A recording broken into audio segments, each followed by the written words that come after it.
I would like to print the rules about the Prime Directive today. That might be the sexiest thing you've ever said.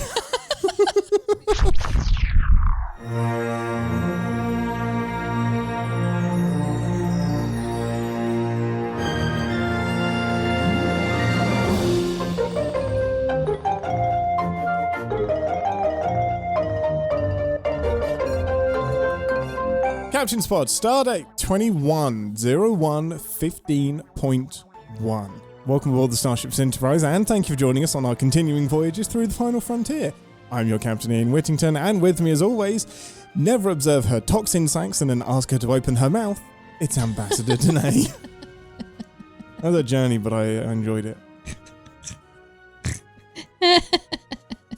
That one really got you.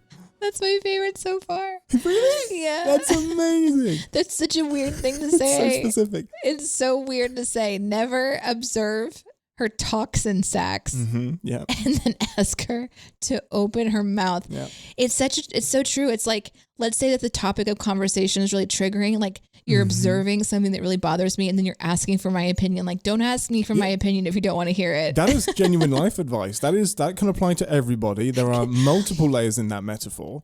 But imagine if like you're just with a group of Star Trek friends and you're like, you don't really want my actual opinion. You don't want me to open my mouth. You just observe my toxin sacs. And like they actually understand when they get that reference. And yet so funny. And yet you hate the episode Darmok, which is what you just described, which is talking in metaphors that people will understand based on culture. Why did I hate that episode so much? I have not the foggiest clue. No, do you remember our conversation? Like, can you remember what I was saying about it? You were frustrated. You were bored. That was the bottom line. You were really bored by the episode and frustrated. That's when I remember being bored with it. Yeah, I think it really hating it, but I remember not enjoying it and being scared. In the episodes afterwards, you described hatred, I think. Did I? I'll have to go back and play the tapes. I'm very dramatic. Yeah, very dramatic.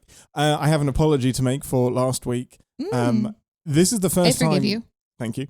This is you won't care about this. Oh, okay. This is the first time I've genuinely forgotten the stardate. I didn't say the stardate. I actually didn't? The live show always gives me shit. Yeah. About saying the stardate, but I forgot on my own. The live show knows that we've recorded that part already, and they're just trolling you. Which is why they're trolling me, because they know they just hear from 10 forward onwards. But I actually just forgot. I listened back, because obviously somebody messaged me, and I appreciate it. But I was like, no, they're trolling me. So I listened back, and I just went straight to welcome aboard the Starship Enterprise. That's the first time. First time. Last week's stardate, for the record, was 210245.1 for all those keeping track. Well, this week, Ambassador, the votes were counted, accumulated, and it was decided that Spock's Brain is the episode we will be watching this week in our continuing series of WTF Star Trek as ordered by you people, the listeners. You people. This one is the one I'm most nervous about. Because it's the one that I've seen the least. Okay. I haven't seen it in a very long time. Because it's terrible. And it's not just, it's bad science, and it's, I think, boring. However, I have to respect the vote. The integrity of this format You're an American now, bitch. is respecting the vote. I have to lead by example. Give me some predictions, but I hold no responsibility for your enjoyment of this episode. If you hate it, we're just going to live with it. I'm also nervous because Spock is in the title. Yes. And I have a very emotional history with Spock developing, where I'm very protective of this character, and I'm fascinated by Vulcans. And then as right now, when I'm introduced to a character, I get to inject so much of their personality and things that make them likable to me. And then the more we watch, the more it's like, but this is canon about this character. Yeah, this happened. And I don't know. I don't know that I like to mess with it in a way. This is why sometimes ignorance is bliss. I'll stop watching like a trilogy at number 2 because I'm like, you know what? I don't want to know. I might not like how you end I might not like the ending. Yeah. So I'm a little nervous because it's Spock. And Spock's brain makes me think of the Us character in Baldur's Gate 3, which is just this little brain walking around on like little legs. Do you remember that character? No, I from remember. Baldur's Gate? I'm just making a note of that prediction. Yeah. Spock's brain walks around on little legs. I'm just saying it reminded me of it. I don't know that that's an actual prediction. I think it should be. But I am really curious what Spock's brain means. I mean, it's a bold title, isn't it? Because like a core element of TOS is Spock's brain and how he interacts with things differently than Kirk and McCoy. And he's the most alien person on the crew. Right. And they're exploring potentially like what it means for him to be half human, half Vulcan. So is this an opportunity to play with part of his brain is this and part of his brain is that? Or are they going to like full on go into the Vulcan side so we get to explore what Vulcan means? Because the audience at home knows what human means, but do they know what Vulcan means? So maybe we're going to see some really crazy like Vulcan tendencies in this episode, and he gets to explore like not necessarily the controlled Vulcan part, but the uncontrolled Vulcan part. I love that because their brain is about control, and it's often like Spock's human element is the bit that lets him down because that's the wild bit. But what about the unleashed Vulcan? You would think that would be an excellent opportunity for Spock's brain as an episode to do that, wouldn't you? Great prediction. Oh no, what you're doing right now makes me think that it's something totally wacky and it's like a baking episode where they're making cookies in the shape of brains or some stupid shit. Because I also said it was boring, and that would be an entire episode where it's just a cooking show would be fucking amazing. I would love. How have we not done the Great British Trek Off? Well, we are in like a what the fuck, what the fun part of Captain's Pod. And so I'm very intrigued to know what that will be in this episode, because exploring Vulcans might be like one interesting part, but what makes it the WTF part? Is it that something leaks out of his head? Is it that like, what? I'm just remembering the quote from the episode, which is the what the fuck moment. You'll know it when it happens. Exactly. And that's been my favorite part of this season of Captain's Pod is there's always a moment when I'm watching where it's like, oh, okay. That's what it is. There we go. Had we not watched the one where like the little wormy chest explosion, conspiracy, that would be on this list. Oh, that would be on this list, 100%. Because you're like, wait, what the fuck was that? Yeah, what did I just watch? Or what the fun? What the fun? It's your own interpretation of what WTF means. And you all have made great selections, and your votes continue to matter. We will reveal at the end of the episode which one is the new number one for next week, and you can still vote for the next one after that. Yes, you can still vote for the next one after that. And again, there has been movement. The last two are in a constant state of flux. I don't think there was any movement for the episode that we're doing next week, but the remaining two after that, it could be almost one of 10 episodes. 2 of 10 episodes. Anyway, let's head over to the holodeck to watch Spock's Brain, and we'll see you in 10 Forward for a full debrief. Okay. He's kidnapped by aliens, and they probe his brain to learn about Vulcan, and they're trying to find secrets in there. Maybe that's it. Brain probe by aliens. Yeah. They're looking for information. To get secrets and information. Yeah. Maybe that's it. Let's go. Or what if it's... Is this thing on? Computer, do to be out.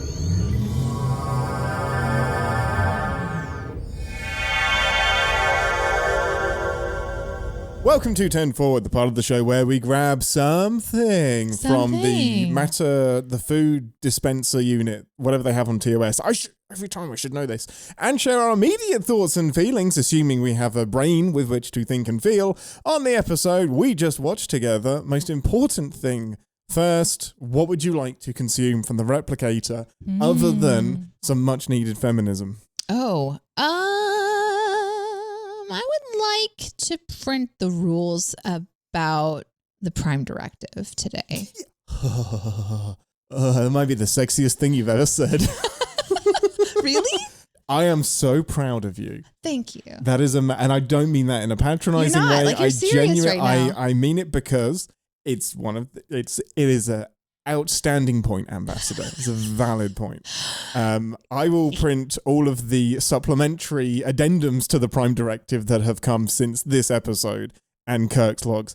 Super quick sidebar. I've started listening to the Khan audio series finally. Oh, yes. And I love this because it takes to task everything that's basically wrong with the episode and the movie that it's based on. And part of it is like, why did Kirk fuck this up so much? Like, the point of view of the audio drama is from somebody that is basically like taking issue with Kirk's logs. So I love this. There is clearly stuff that Kirk needs to be put in prison I have for. questions. Give us a synopsis. If that's even possible. Okay. I'm going to try to summarize. Surmise and summarize. I think both could be applicable. In today's episode, an alien invades the Enterprise ship and incapacitates the entire ship and performs a highly advanced surgery onto clearly the most intellectual person on the planet, Spock, or on the ship, Spock. Mm-hmm. They come back to and they discover that Spock is in sickbay without an important organ. His brain. Skin. Sorry. That would have been incredible. Oh, no. They stole his skin. Sorry. They continue. need to find it. So they follow an ion trail into this primitive planet where they discover a secret society of women in control, but not really. Super dumbed down women in quote unquote control, who have to use the brain to power their world. Like a little battery. Pesky women folk. How are they going to get the brain back? How are they going to fix Spock? A lot of bullshit. And that's today's episode. That is one of your best synopsises. Thank you so much. For anybody that appreciates the rhythm of the show, I am following an instinct to not ask your overall thoughts and feelings, Deneé. I just want to dive straight in to your predictions. Okay, and I had a prediction during. It's so hard because I do my live notes, and I'm like, "Oh, this is going to happen," and then like once it kind of reveals itself, and one of he was a battery, and I did predict that in. You did? In my note taking Good too, job. So that was kind of he's going to be a battery, which he essentially was. But go ahead. I love that we have timestamps for your predictions in the Discord. So this is we are finally recording her ability to predict. Yes, it's not that hard. It's pretty telegraphed, I think. I think that's fair. Your predictions were Spock's brain walks around on little legs. And that is not true. It's not necessarily a prediction. You are exaggerating. I said Spock's brain reminds me of the brain from Baldur's Gate 3. I didn't say I was predicting that his brain would grow little feet. because I locked that in because of the beauty that the exact opposite happens.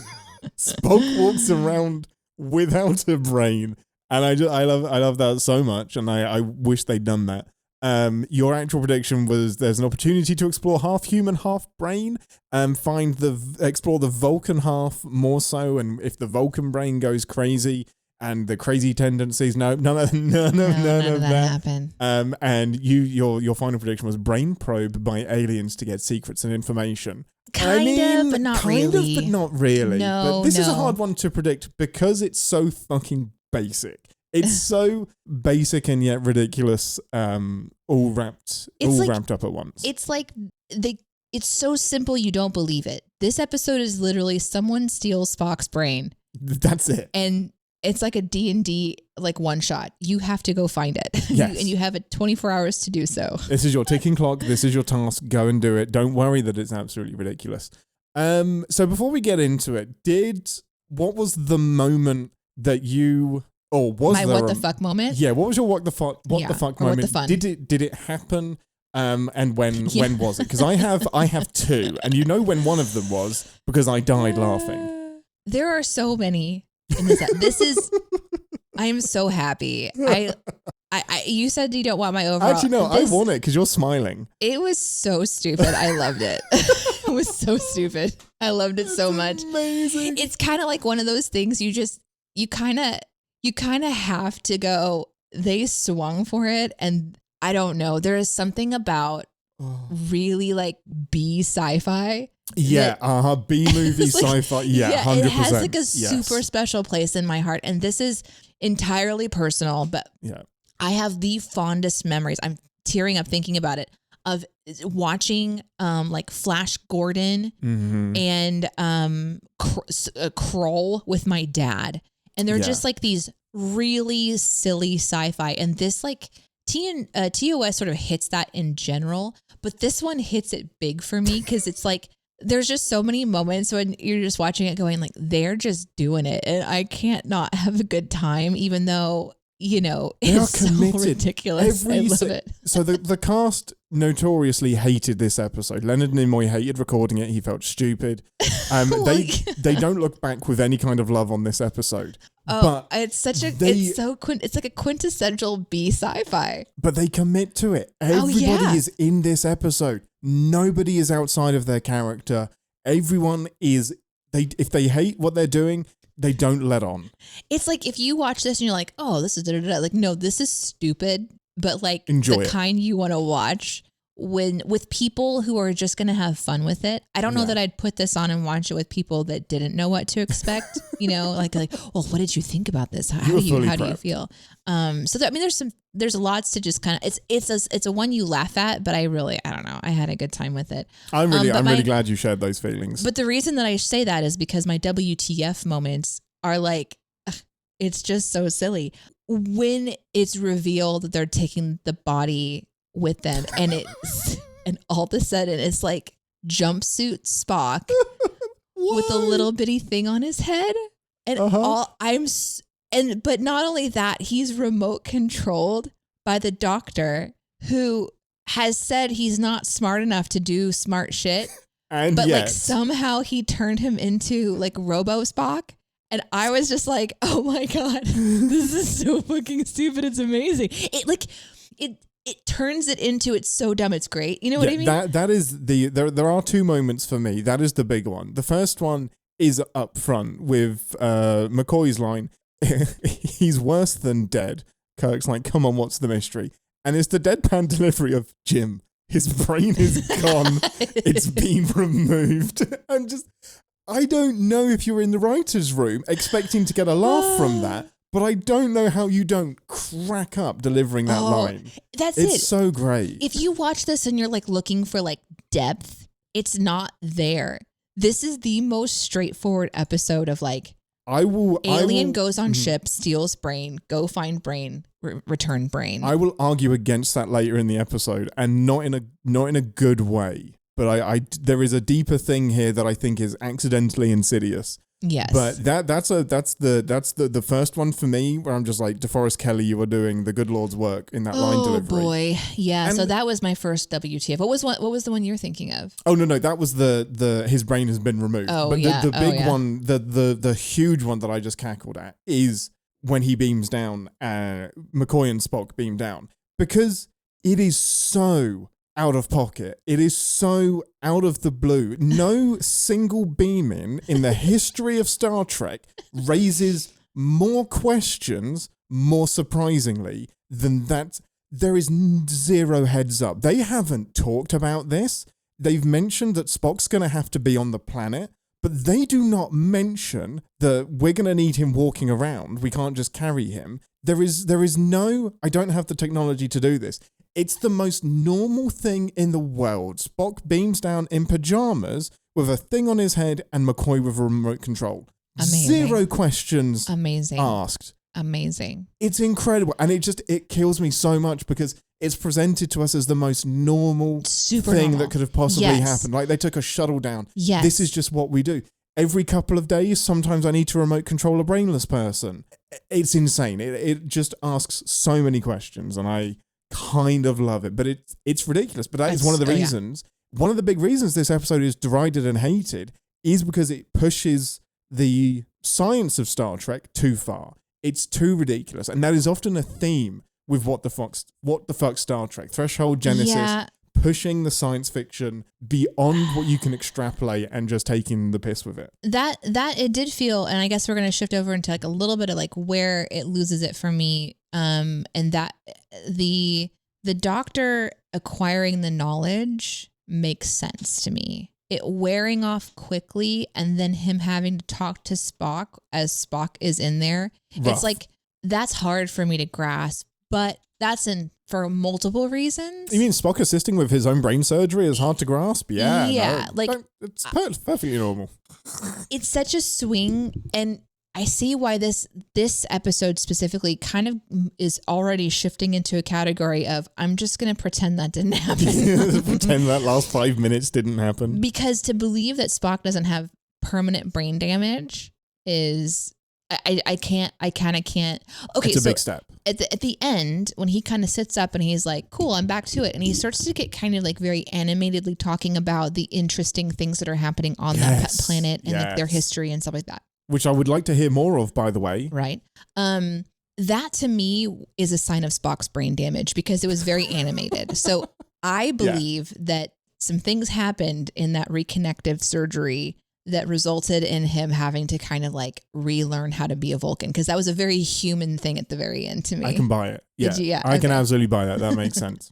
But that's where it loses the fans a lot, is especially that final scene where the teacher hat is fine, but then McCoy carrying on, because they go through all of this drama of, you need this knowledge. You can't do it without it. Spock says himself, the knowledge doesn't exist in the galaxy to do this. And so when you wave that away by Spock coming in and assisting with his own reattachment of his brain, you lose a lot of the science fiction fan base. And like Star Trek was serious sci-fi. Like it was serious for the most part, philosophical, deep thinking stuff, and then this feels like a cartoon and like a sci-fi B movie. Yeah, we can appreciate it now. Like I personally had a much better time with this episode than I can ever remember having. Like I kind of avoid it. I haven't seen it in a long time. Yeah, but it's not as dull as I remember. It's not as boring as I remember.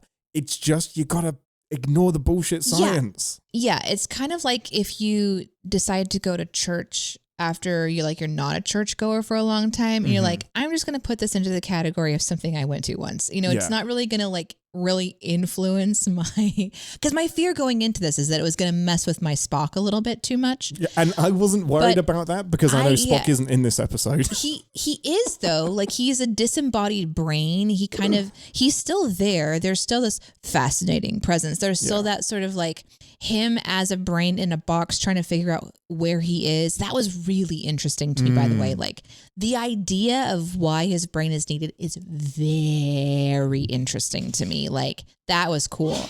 So that was super exciting to me. Like I was really getting into the alien stuff for like interesting reasons, but like, yeah, it shifts into did it mess with Spock too much? Not really. No, so like really I'm okay with it. It's mostly the medical stuff that's entirely unbelievable. And then also just the idea that Starfleet is interjecting themselves into a culture in this way. Insane. Because I've watched modern Star Trek so much more, I am having that beautiful thing happen, which is watching old TOS and being really confused by the Wild West of Star Trek. You're getting into it. The internal inconsistencies in the canon. But you and the fans have kind of prepped me for it in a way, like wait till you watch old TOS. I remember like just the live chat, for example, always saying like, wait till you see this episode. Yeah, you think Janeway and Cisco are doing something sketchy now? Wait till you see what Kirk pulls. And then partly because the rulebook hadn't been completely written and fleshed out. Right. Rick Berman and TNG and Voyager and DS9 really created that Star Trek rules as we know it now and as we really follow. TOS was the Wild West both in universe and out of universe. Like this season, by all rights, shouldn't have happened. So to come back to like season 3, episode 1, open with this, I wonder if the fans are like, man, maybe that letter campaign wasn't a good idea. No. But imagine like being a fan and then you fight for it and they come back and they're like, we're swinging big for you. Yeah, we are swinging. You wanted us back, we're back, baby. We're going to take Spock's brain out and you're not going to know how it gets back in. We're going to take his brain off. And they don't just like put it back in like a regular fashion. It's a drama. Everything was very drama. My other WTF moment that really got me was the dramatic overlay at the very end. When it's McCoy just like doing... Yes, building this mystery of what's going to happen and is he going to... Like, we know we're going to finish the brain surgery. DeForest Kelley just doing some top-notch eyebrow acting in that with the close-ups on his face and his eyebrows. Like, his eyebrows leave his face. I don't know if you saw it, but they actually detach from his skull, which is incredible acting. I think we've talked about this before and we've said it a couple of times already, but when you're an actor, there are some times I'm sure that you're doing something with this character that you're embodying that you're just like, you're not okay with. So for you to tell me that they were like, ugh, this is so stupid, but they still did it anyway and they gave it their all. I really appreciate it. Me too. And the one that's been really most vocal is Leonard Nimoy, and it's mainly like having to be the robot that is being controlled and walking around. Like, it's that brainless element where he said, I just felt stupid. Like, I was like, what are we doing? Like, it didn't feel like Spock. And it's just... Yeah, well, it's not. It's a remote control body. Like, Spock. Are we really doing this? Yeah. So... Well, and it must feel a bit like modern movie making and modern TV making where it's all in these just segments. And until you sit down and watch it, you don't really know what order they're going to put it into. Yeah. And, you're sometimes... filming things out of order entirely. The voiceover that is done for Spock's character that kind of gave more of an understanding of what was happening inside the alien, under the in like the bunker moments and things like that. Like, if you don't really have a full picture of all of that, it would probably feel really, really strange. But in this universe, there is an alien race that has this capability. And that, I think, is the stuff that I'm really excited to dig into today. Yeah, let's do it. I don't know that there's a lot of answers for it. Like, have we ever seen this alien since and things like that? Just to put that one because to bed. I think they killed him, honestly. I think they came in. This was the last thing that happened because their brains were already atrophying from lack of use. They had to talk to this controller for all of their decisions. They just lived this very blah kind of life. And then they took their battery away and said, good luck. We humans made it. We'll help you out for a little while.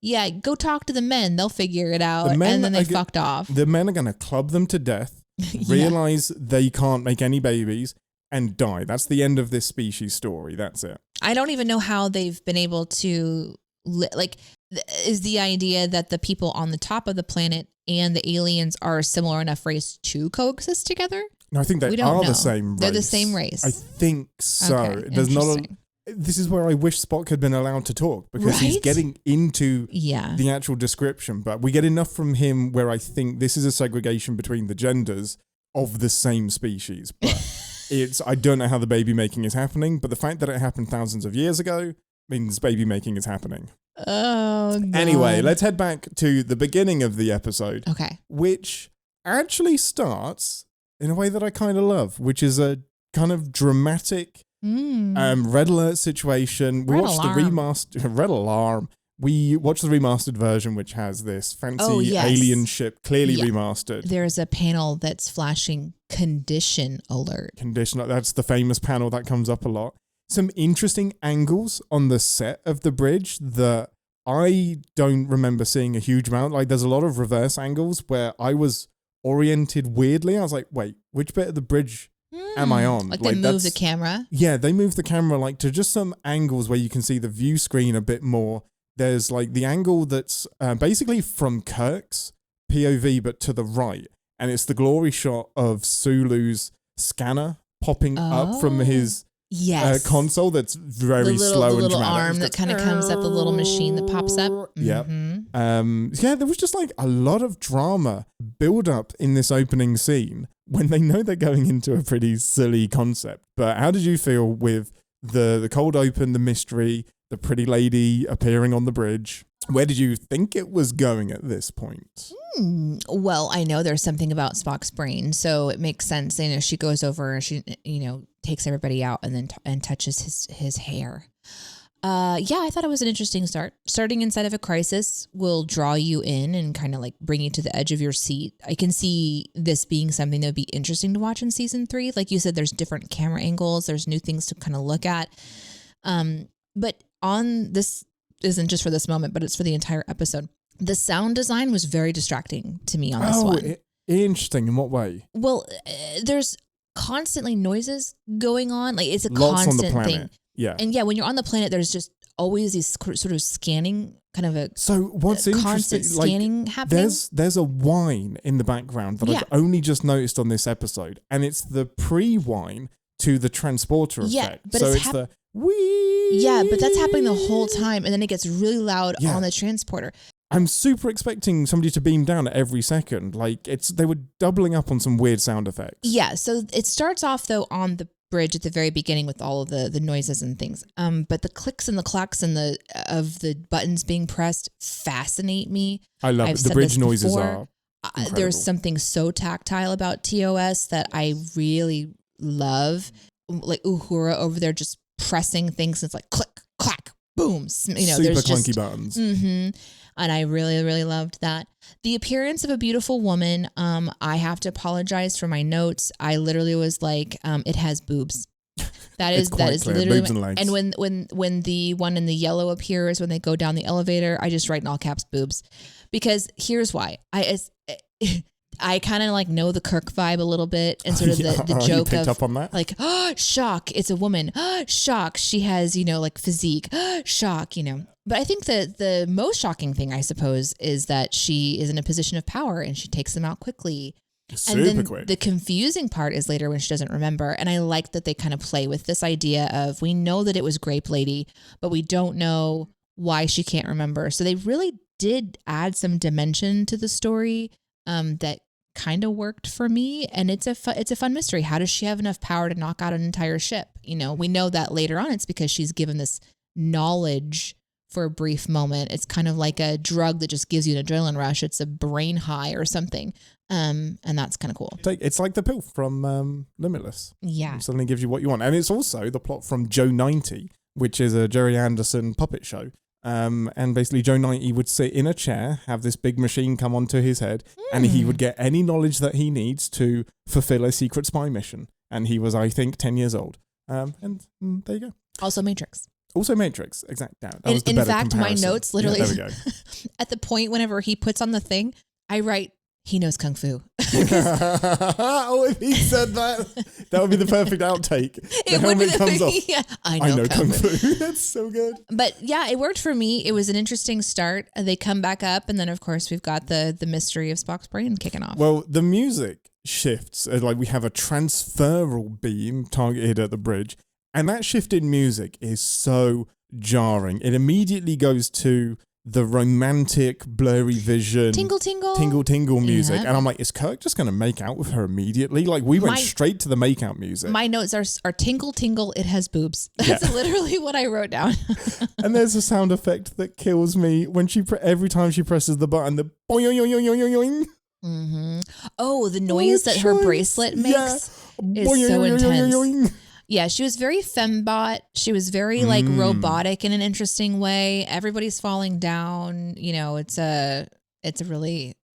great. We go away to the credits and then we return. Spock is missing. Get to sickbay. His brain is gone. And it's one of those moments that I wish I could experience for the first time in the 60s, like with other people and fandoms. Like obviously communication wasn't as easy back then. But I would love to imagine that there's a WhatsApp group chat in 1969 that is just talking about the same year as the moon landing, Deneé. And they're talking about, oh yeah, the moon landing is going to be great. Hey, did you see Spock's brain? What the fuck was happening in that episode? What's going on? We quickly get that Spock's brain is missing and Kirk is determined to go and find it. And yeah, I kind of love Kirk's passion. Like, we're going, whatever it takes, we're going to do it. And McCoy is telling him the odds.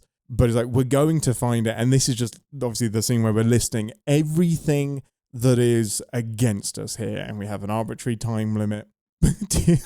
Did you buy into anything McCoy was saying in terms of like it being impossible? At this point, did you think, oh, McCoy's just going to find a way to do it? Because it's hard to believe them when they say this thing is impossible when we see them achieve impossible things. But this one really hinges on it being impossible for a human to reattach Spock's brain.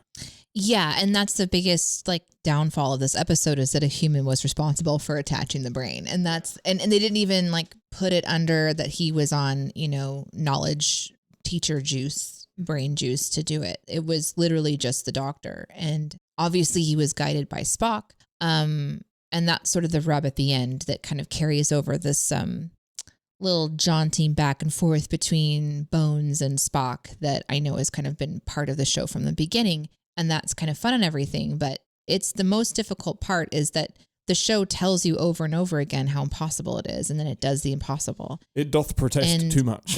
Yeah. But I think it's interesting. Anything that is made in this era of TV is interesting because like this is before touch DNA was a thing. This is before like we have so many medical advances in our world that we could use to describe what's happening in this episode. Like if this episode was attempted now with Strange New Worlds or something like that, they would describe the absence of a brain differently. So to listen to them say that this is the greatest technological job ever, every nerve is sealed, nothing is ripped, torn, or bleeding, it's a medical miracle. It's like, well, that's great and everything, but now you've told me that they've cauterized every nerve. So how are you going to, snip them open again? So, but in that time, that probably sounded like, oh, that explains it. It's not bleeding, so you can put the brain back in later, So that was kind of an interesting, what the fuck, Star Trek, what are you doing? But then the doctor is confused about, well, we can do this indefinitely, but we also only have 24 hours. So it really just kind of played a little bit too much for how it was going to be possible. When he said we've got 24 hours, I was confused because I thought he had just said that we could kind of just keep it around and restore it indefinitely. But, so he said that if this was a human, he could do it indefinitely on life support. But because the Vulcan. Because he's a Vulcan and they don't know much about Vulcan medicine at this point, he said he doesn't know how long and then said, nope, it's definitely 24 hours. So that was a bit sudden. But the interesting bullshit in this section for me is him saying Vulcans are more dependent on their brains than humans. I was like, how do you... On the spectrum of how much you depend on your brain, everyone's at the same point, other than an octopus who has 8 brains, but they're a different being altogether. It was a wild statement to explain why there is such a ticking clock here. I didn't need that human bit at all. I was like, I would believe that a human would be in trouble if this happened to them as well. Yeah, I would too. Yeah, it definitely gave the vibe of like humans are a little bit dumber and Vulcans are smarter and they need their brains more. So we got to go. But I did like the next scene where we have to like follow with this ion trail. Yes, me too. I thought this is starting at 5431.4, just so you know. Oh, good. Yeah. Thank you. That's really important. It's not at all. It's just in my notes. So I just said it. But they have this ion trail and it kind of leads to this interesting on the bridge moment. And I'm wondering what you think about this, Ian, because they're sort of like following the trail until it gets cold and then looking at the nearby systems and finding a planet and deducing which ones could sustain life and based on what they know that this alien could breathe the air on the ship. So they know it has to be this kind of a planet. This is my jam with Star Trek, just to pause real quick. This is what I love, like smart people doing the analysis, the open discussion. Kirk isn't going in saying, I'm the smartest man in the room. We're going to do what I say. He's asking his people. He asked Chekhov for his best opinion. He asked Sulu for his best opinion. Yeah. Uhura gets to chime in with some of what she's seeing like, as well. Why do they want the brain? They're talking about like the ship scanners and the energy pulses that are coming from that the other planet that's in an ice age. And there's so much, I think, really good deductive reasoning that happens. Even them getting to the solar system, it's logical that because the ion trail has stopped, that means the engines are off, which means they're around here somewhere. Let's find some habitable planets. We know that they breathe our oxygen. Therefore. I love in an episode of nonsense. That's some really solid logic, I think. Well, when Uhura says, what do they want his brain for? That's when I said, what if his brain is a battery? So it was at this moment that I was like, oh, wait a second. Nice. Because they had been talking about what each of these planets were. And since all of them had some degree of difficulty to believe that there would be a highly advanced civilization that could have the ability to remove a brain at this level and this degree and travel in this unique spaceship. And the ion drive. Yeah. That McCoy, I think, no, not Scotty. McCoy? Scotty was really impressed by. He's like, oh, I'd love to see that thing. I'd like to get a look at her ample nacelles. So, like we know that there's this lack or an appearance of a lack. So that made me think, oh, maybe they need the battery to do something. So that's kind of when I put that out. So Kirk decides that on this hunt, she's going to send a party because Uhura senses like this pulse, which we find out is actually part of a trap. And I thought that was really cool. Like they really sort of like brought it all together. Like, was it part of a trap? Yeah. So in the elevator, they had food and they had weapons that the caveman men would go into. I'm going to call them cavemen men would go into to try to like get their supplies. And I think it was just like this little, because it was on the wall and it was like, wham, wham, wham, I figured it was just a power source. I thought it wasn't necessarily attracting them, but it was a power source that was beyond what the cave people would be able to use. And that's that's what's powering the elevator and the underground society that isn't visible from orbit. It's but it's a sign that there's something more going on. And I think they're confusing it with like a natural weather-based phenomenon, but it could also be something else as well. Like if it's regular, that's usually not in nature when it's a consistent, regularly repeating pulse. There was like a little thing on the wall that was consistently sending out a signal, and they were talking about it being sort of like a trap. So I just thought that was kind of what the signal that Uhura picked up on. So that is what gave Kirk kind of that first, what's going on over here? So this is a glacial planet that's very cold. It's like 40 degrees outside, livable. If you have thick skin, according to this episode. Yeah, if you're from Russia, apparently, is basically what Kirk was saying. And they send their team to that particular planet on a hunch. And that's sort of where we kick off the next part. So, but I like the deductive reasoning too. I thought that was kind of a good part of that, to see the team working together to solve a problem. But I really, really love that part. But there is also some nonsense in it that is never explained. And the first planet, Chekhov is describing it on the wall. And it's describing that it's in like a technological phase or industrial phase. And Kirk just says, approximately 1485. It's like, wait, what? That is so specific. Yeah. That is such a specific year to pull from based on what Chekhov had said. It's almost like Kirk read the same report Chekhov did, but was still asking Chekhov to explain the report just to make sure he knew what he was doing. And the second planet is approximately 2030, and then the third planet is glacial. None of them capable of flight, but there was a high energy on planet 6 that could be natural, but it's not regular sounding. But there was no sign of civilization. A little mystery within a mystery. I do kind of like that. I do too. Really quick, when they start this chase for the ion trail, he says maximum warp. Warp 6. Sulu says warp 6. I noted that. And this is like one of the most wobbly things about TOS, because I know they regularly travel at warp 7. So this is why, and it's like so petty. Just tell us. Just tell us it's because there was a nacelle down that day. Yeah. Just tell us that's maximum warp for some other reason. Like, you need Spock's brain to get to warp 7. Tell us something. But yeah, this is why it's so petty, but the consistency of TNG is something that's very happy and very comfortable for my brain. The inconsistency of warp in TOS drives me batty, and maybe I should talk to a counselor about it. Maybe I need consistency in my life. It must feel a bit like if you DM a D&D game and you record it and you're just like bullshitting your way through, and then it gets really, really popular and people go back and listen to it because they want to be completist, and they're judging you for stuff that you just couldn't prepare for. It's a little unfair in a way. But I would, true, but as a player in that campaign, I'm the note taker. So I would generally. So if I'm like collecting the lore and I'm rewarded for then referring back to something that my character remembered, that's great to me. If I mention something and the DM's like, yeah, I don't remember saying that. And it's like a big plot point. That kind of hurts, because then where's the reward for paying attention? It does, but... And it's a lot of pressure. It is a lot of pressure as a DM, especially like, I can't even imagine on the level of some of the like the really famous DMs that we have right now, like that their lore has to be its own legitimate world. They have to remember everything. It's a lot. I don't know. I have a lot of grace for the early TOS. I think you have to have so much fluidity with with TOS specifically, because they're doing something that had been done before, where no one had gone before. We get down to the planets, and my big question here, other than what's up, I'm just this part. They're little. Is it called a page cut, where they have like the flat bangs and like the little bob cuts? Oh, they're all wearing the same wig. Yes. They all have exactly the same wig, fake beard. Somebody just like ratted it up a little bit. Like maybe, you know how they say that TOS didn't have a big budget and they just had to kind of go to the bin? It's like all of those were 1920s wig from the adjacent studio that had, like, they were doing Chicago or something that day. And like they just, I don't know. The script note for that is just cave people, fuck it. That's all it is for the costume department.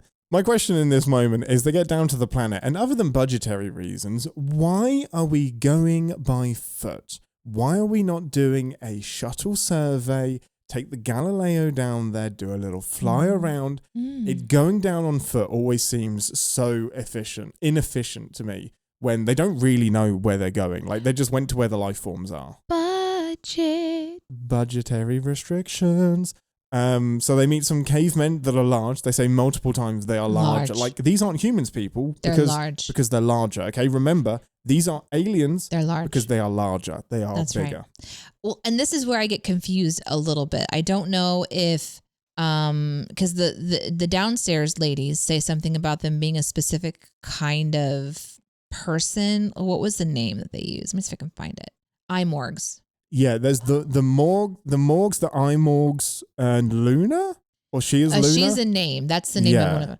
So this is where I get a little confused. Like, if these cavemen are Imorgs, or Morgs or whatever, that to me wasn't extremely clear by the end. If this was an alien race that had sort of sat itself on a primitive planet to just use them for their brains. I think it's just what they called instead of male and female, it's Morgs and then Luna, and it's something that the translator couldn't translate because it's too abstract. Like, there just wasn't a direct translation, is my headcanon for that. But that's why I don't think it's a trap, because she's expecting the cavemen to come out of the elevator.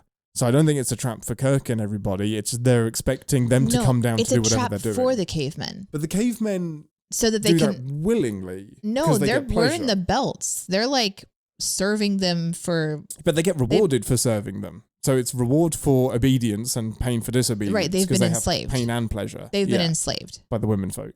And that was their trap to get them. Right. And I think over time the cavemen are like, don't go in there because that's a bad place.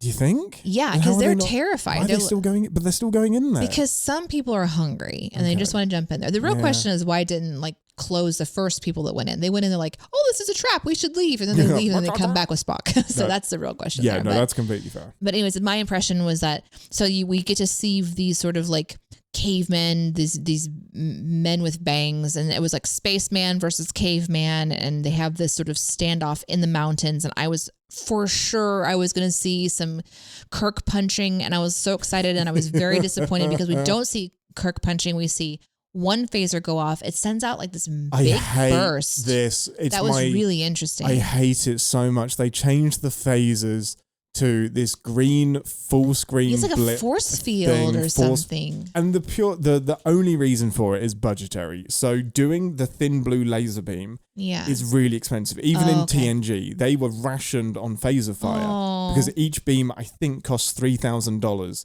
to CGI at the time, or to animate in, or however they did it. So it is purely for season 3, I think your budget is rock bottom. If you're going to do this is the $2.50 that you have. Then thank you for doing it then. And the green thing is just, how dare you be upset? Because it looks fucking shit. That's and like it's inconsistent. That's like saying that our little 3D print decorations are shit because we didn't get them in gold. No, it isn't. No, it's just, it can still look, I can understand why it happened and still be annoyed with it. I don't have to say it looks good. It looks terrible compared to the regular bit. I don't think so. What are you talking about? I think it looks like shit. It was a wall of green. I think it looks stupid. It was like a blast that went out. And everyone's like, oh my God. But only hit a couple of them, and say if it was a wide beam phaser burst, I would get it. But it didn't. It hit some people in the background who run away, and the other cavemen were fine. We are so spoiled by modern Star Trek. We get to see the coolest fucking phaser fire. No, I'm spoiled by the previous 2 seasons of TOS who had good special effects. Right, but then this is the one that the people fought for, right? Both season 2 and 3. Okay. Yeah, I believe they both had letter writing campaigns. Yeah. So, yeah, I'm glad we got more Star Trek. Great, but I can still be irritated by the penny pinch. I'm not annoyed with Star Trek. I'm annoyed with the penny pinchers that didn't let us have the special special effects. So would you have rather had less shiny boobs? Yes. Are you high right now? Yes. The Grape Lady could be dressed completely in a just completely black robe, top to bottom. Right. No skin showing. Right. Give me the fucking blue phaser. Fewer extras dressed as cavemen. 100%. I get fire one of those humans so that I can have a phaser beam. That's what it is. Mm-hmm. I get it. This does lead us directly into what the fuck, Prime Directive. We know you exist. And it was this moment when they start phasering everybody that I backpedaled a few steps and I was like, oh wow, it's not just that they're phasering people willy-nilly. They didn't even have this conversation on ship that you're in, or whichever planet you pick. they aren't warp capable. We haven't made contact with them. We will be interfering if our plan is to just go down to the densest population and snoot around for Spock. Like, I think there is this technicality where, because this advanced, they know they have an advanced spaceship and they've taken one of their people's brains. They have a Spock's brain specifically. Spock's brain specifically. Maybe they have a loophole where that allows them to interfere. But at this point, they have no idea that the cave people are connected to the aliens at all. So they should be tiptoeing around the cave people, avoiding them at all costs. Definitely not shooting them and then interrogating one of them. Yeah. So this moment with the cavemen was really interesting. Let's read a little bit. I'm going to give you my notes version of the conversation. Let's go. We mean you no harm. We're not the enemy. We're your friend. We only wish to talk. And I guess this is where the universal translator kicks in. We come in peace, shoot to kill. The universal translator is always there. Okay. It's always happening. And they're like, you're not the others? Like, well, we come from a far place. We're men. Men like yourselves. You're so small. Yeah, no shade. Like the others? Who are the others? And then there's like this conversation, like, we come from the sky. And they're going to see you. The others will come for you, like for all of us, like you're women. Women? Female. Your words say nothing. And I'm like, yeah. Just talking directly to the writers in that moment. Your mate, your companion, and every caveman is super confused and they're all shaking and he does not want them to find the others. And so then we have this new enemy. The Grape Lady is an other, and I'm so reminded of Lost.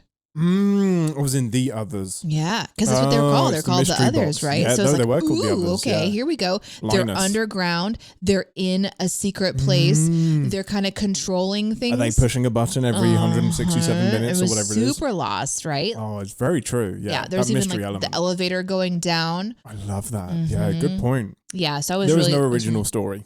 Everything comes from somewhere. So that entire exchange, that's where like my first real, like up until this point, I've had lots of laugh moments that are like, this is ridiculous. This is my first like real eye roll moment because they're laying it on so thick. Like, what part? About the women. They really want you to know that these people do not know what women are. Like, this is you're going to understand this later because there's a divide between the men and the women. Like, the universal translator won't be able to understand. They don't have a concept of women. They're baffled by this. Like, apparently Kirk has never met a species that had a single gender or multiple genders, and we know they exist in Star Trek. The Andorians, for example, have 3 genders, and Kirk has met and knows Andorians. So it was just the fact that they were so baffled by the possibility of a singular gender was just like, well, this is for the story. This isn't Kirk actually being confused. It was part of the mystery. He's like a dead and buried city on a planet of glacial age. And then I think Bones maybe says, and no, it wasn't Bones. It was somebody else. Scotty says, and male humanoid doesn't know the meaning of female. Oh, Chekhov, sorry. Oh, it's Chekhov, okay. That's my other big gripe with the bulk of this episode is the majority of the writing is people explaining things that we've just seen again and again and again. Like, so much of the episode is just retelling things that we've seen or not. When you come back from commercial break specifically. Yeah, to get a recap. So there's a lot of like unnecessary dialogue and recapping, and so much of the episode is a previously on the thing that you just saw 2 minutes ago. And it kind of succinctly explains it for you too. It like bottles it down into a couple sentences. Yeah, it's like, we want you to know where you're at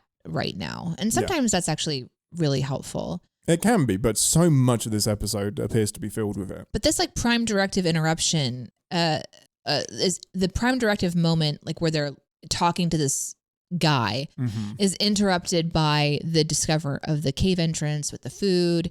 It's a storehouse. There's this blinking light thing. It's metal forged and tempered, and quote unquote the apish friends didn't make these like different tools and things like that.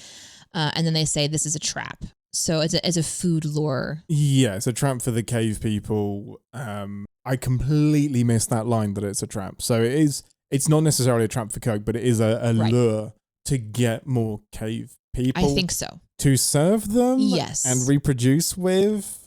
Well, that's not really explicitly. They don't mention it? Well, we don't know. We don't know how they reproduce. We don't know how the cavemen reproduce. We don't know how the the ladies downstairs reproduce. We have no idea if they're like, do they live for an indeterminate amount of time? Like we really don't understand how this species works. And I don't think that the writers wanted us to think too much about it because they're kind of making some swings for women-led society and things like that. So. Now, this is where they accidentally are not. And I really want to, we get more of this when Kirk actually talks to them about their society and he's trying to get it out of them. And she's explaining the morgues or whatever they're called. Mm-hmm. Imorgs or morgues. Yeah, imorgs. Like, you're not a morgue, you're not an imorg. So I don't know. They explain about the teacher later on, but we've mentioned the women-led society thing. It is dangerously insidious, this episode, because my read on it this time, because I wanted to do just like a mental dive into, if I can find some philosophy in this episode, what would it be? Like, if I can find a Star Trek message or what we're trying to explore, on the surface, there's like, switch your brain off and just let one person be smart and you'll have like a better life if you're all stupid and if you're all dumbed down and just let one brain do all of the thinking, and the sheep will live a better life. Ignorance is bliss. But there's this other layer to it where the women are in charge, but they're only in charge because they are the producers of pleasure and pain. And it's like when the women are left to be in charge, their stupid brains can't handle it because they're so silly. So they have to put the smart hat on that was created by the aliens to then actually be in charge and make the big decisions, and then use their wiles, use their ability to pleasure men and to cause pain in men, because the men are needed to do the hard work. They're needed to do like the proper jobs, and all the women have is the ability to cause pleasure and pain to survive and to keep their society alive. There was just like so much when I like was getting my brain to dig into it, like just anti-woman sentiment in this entire episode. Like their base level is they're stupid, and then as soon as they're smart, they cause pain and pleasure to get their way. And it was just like, it was an interpretation I couldn't get out of my brain that just feels very not Star Trek. And I'm like, was it completely... But it does feel very 60s. It does feel very 60s. I'm like, is this whoever in their brain wrote the core of this, or whoever it went through? I know Gene Roddenberry isn't super connected to the writing at this point, but I'm like, was there a subtext here that somebody was trying to slip in about how dangerous women are when they're in charge? And I just like, that's given me a new perspective on this episode. So I wonder if you picked up on any of that, because I love your brain on this stuff. Oh yeah. I was constantly going, what is this saying? Like, what is the symbolism here of what the episode is swinging for? And I can't say that I know 100% because it was a little confusing to me, but ultimately I feel like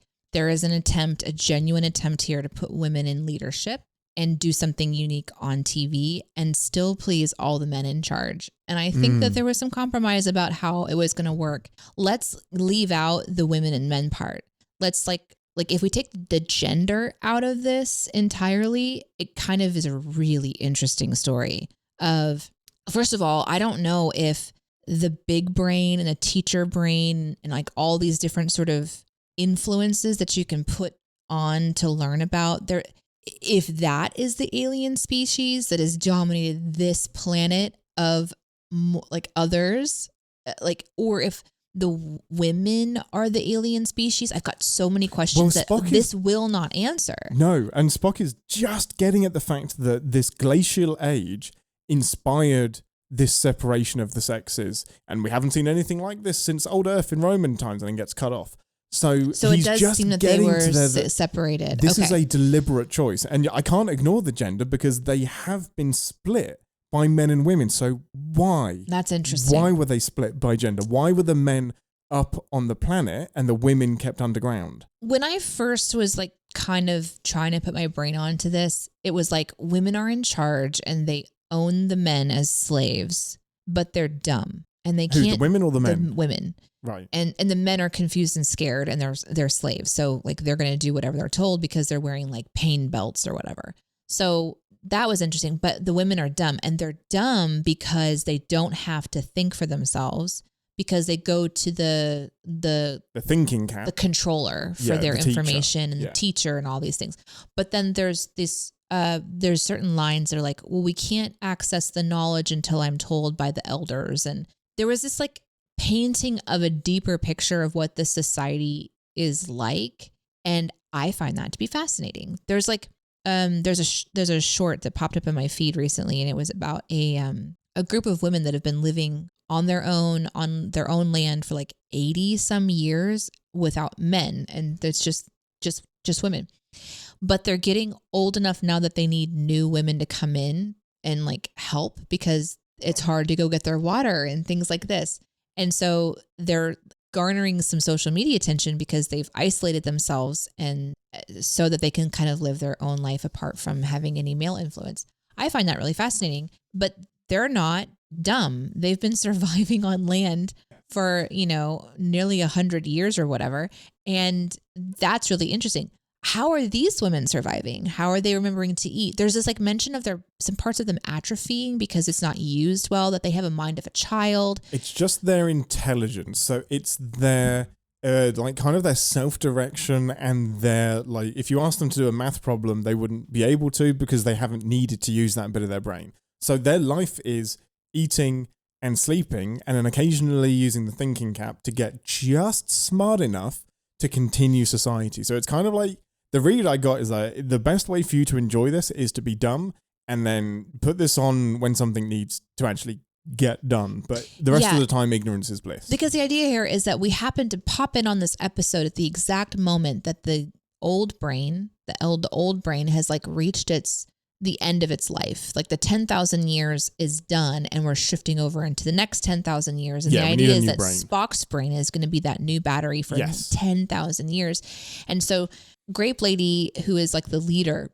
is refusing to let our guys like take the brain back and fix their Spock because their society, needs it. So, but yes, you're like, I was picking on the subtleties of, but don't think for yourself, or you don't need to use your brain, or you don't need to do these things, because just operate on the bare minimum so that you can kind of survive, which maybe makes more sense if they were willing to dig in, but I don't know that they can in the 1960s. Or whenever this kind of came out, like there's so much going on at that time for women. So I would just love to know what the intent was, because I've got a very dark read on what was being implied in this episode, that the women can't be in charge with their intelligence, because if they are, they'll use their wiles to control the men.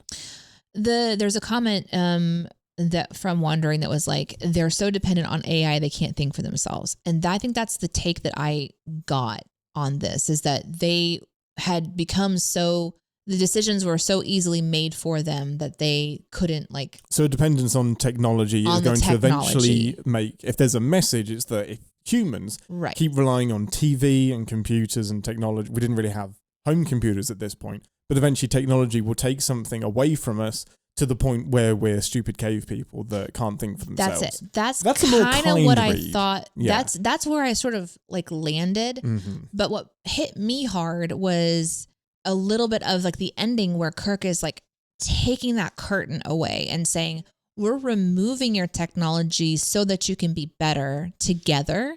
And that kind of hit me kind of weird, because it's like, well, but you're assuming that these women need the men and the men need the women. Like, they're obviously fine up top. Yeah, what if they don't work like humans? Yeah. So that was a little bit like, oh, you have to have each other to survive. It is, and I don't know that he should never have the confidence to say that to any species. He's presuming that he knows the best next step for the course of history for these people to kind of semi-quote Picard in Insurrection. So the messages aside, or what they were trying to go for or not trying to go for aside, I was super fascinated by this sort of like back and forth conversation of like, what have you done with the brain? And well, she's not lying. She doesn't know. She's like a child. You're not a morgue or an iMorgue. And there's just this kind of confusion. I thought for a second that they were going to put his brain into it. Like that everybody has a brain put into them to sort of keep going, like they were immortals, so that Spock's brain was going to be put into a person for a second, like, because you're trying to figure out like why are they miscommunicating so strongly, you know? But they're clearly in a position of power because they have this ability to like use a bracelet and just blast everybody, and then they put on these belts to control them even more. And you know, Robo Spock isn't like under control, so he ends up kind of saving the day. But like the figuring out of like how they use their technology, how his brain is plugged into the supercomputer that basically keeps the entire facility running with fresh air and blood. Like that was so cool. And that is the kind of sci-fi I'm fucking here for. There really is. So the messaging was a little bit like, okay, what are you going for? Maybe it's a little bit mixed because the way that it's being portrayed has to go through so much sexism for whatever reason, whether it's intentional or unintentional, just due to like when it was written. I'm not sure about that. But the idea of a society having to exist this way, where we're going to plug a brain in, it's going to power our systems. And then when we need to, when we're allowed to, we'll access even more ancient information. That's fucking cool. That means that somewhere out there in Star Trek universe, there is this planet that has the hairdryer thing, and you just everything you can do with plug into it, you know? It should be the first point of call whenever you have a mystery. Like, adapt that technology so that it doesn't kill you after one or two uses.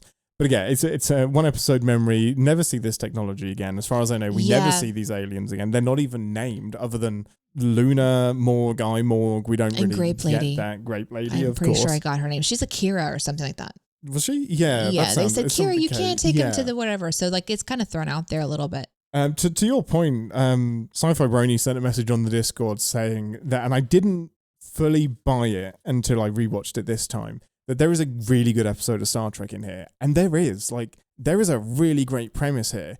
If you take away the Spock's brain adventure, which is wild, but if they fully explored and delivered this, why did this segregation happen? What was the logic behind it? Like, dig into this and dig into how exactly this works.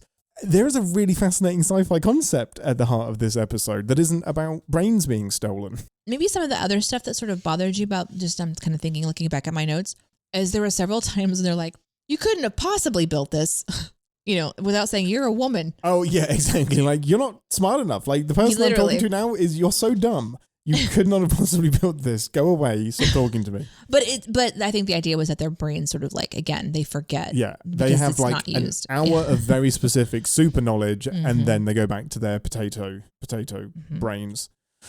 Well, we've already talked about it, but at this point, Spock gets beamed down apropos of fucking nothing as a robot. I don't know why there is clockwork ticking.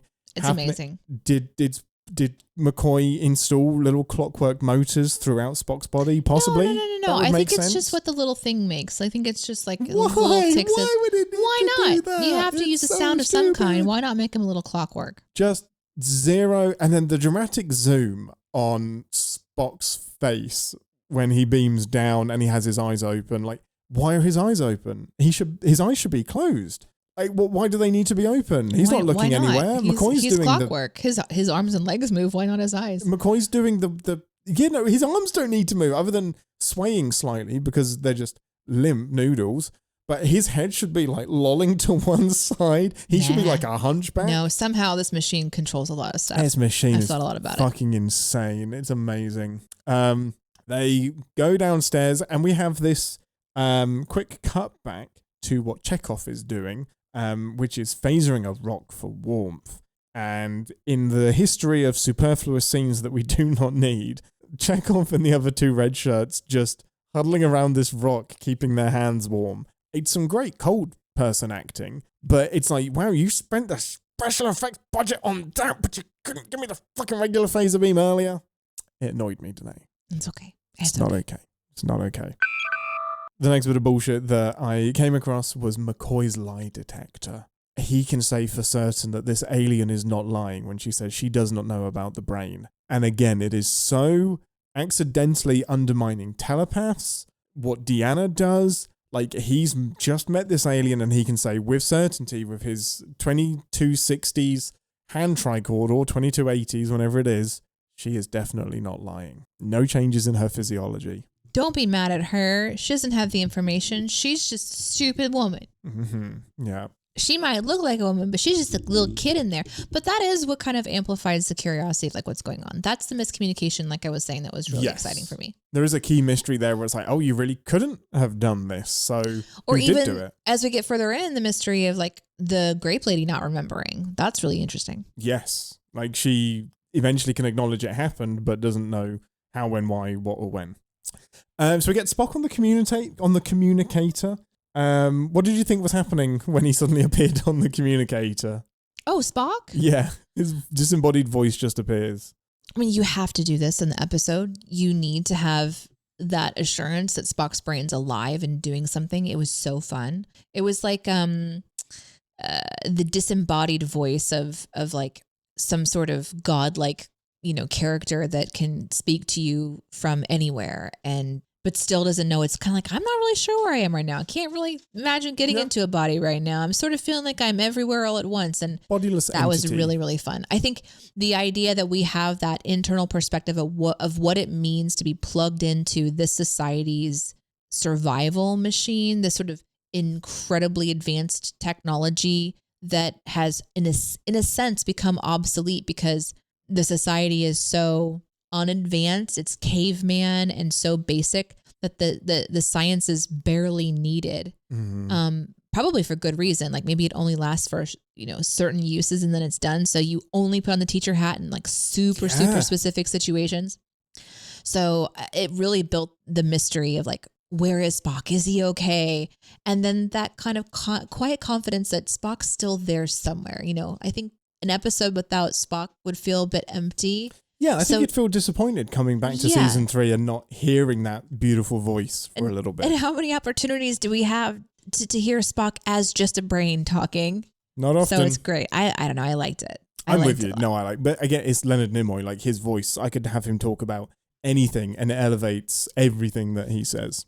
So this is where one of your wishes was brought to life, Deneé. They're eventually captured, held in a room, and they have some lovely banter between each other before attacking. Oh, yes. I was so excited. The punches, the chops, the kicks, the smashes, the table leaps and the things like that. Like Scotty just getting manhandled everywhere. Kirk doing some flying kicks.